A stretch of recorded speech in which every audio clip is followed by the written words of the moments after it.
ராமநாதபுரத்துலேருந்து கோயிலுக்காக கேட்டு வந்திருக்கணும்பா. வாங்க, ஐயா கருப்பசாமிக்காக கேட்டு வந்திருக்கணும். சரிம்மா சரிம்மா சரிம்மா. கோயில் நிர்வாகிக்குள்ளே கொஞ்சம் பிரச்சனைகள் உள்ளே வந்திருக்கணும். ஆமாவா இல்லையா? இன்றைக்கி நேரத்தில் இப்போ 2.5 வருஷம் ஆச்சு. கோயிலே இப்போதைக்கு பூட்டி போட்டாச்சு.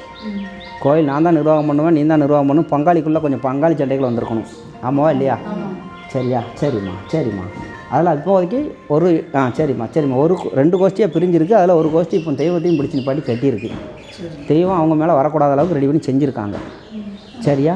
சரிம்மா சரிம்மா சரிம்மா. அதனால தான் அந்த தெய்வத்தால் ஒன்றும் பண்ண முடியலை.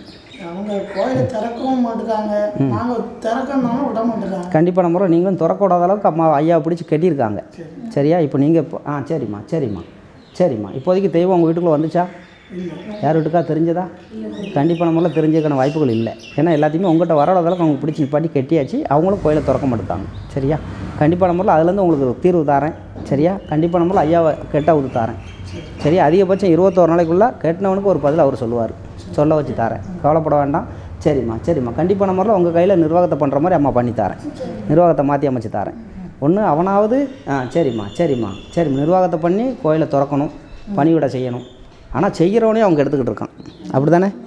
சரிம்மா. அதெல்லாம் மாற்றி அமைச்சு தாரேன். அதிகபட்சம் சரிம்மா 8 நாளைக்குள்ளே அவனுக்கு ஒரு தீர்ப்பு தரேன், கவலைப்படாத. சரியா? ஐயாவை அவுத்து விட்டு தாரேன். சரிம்மா. இப்படி சந்தோஷமாக இருங்க.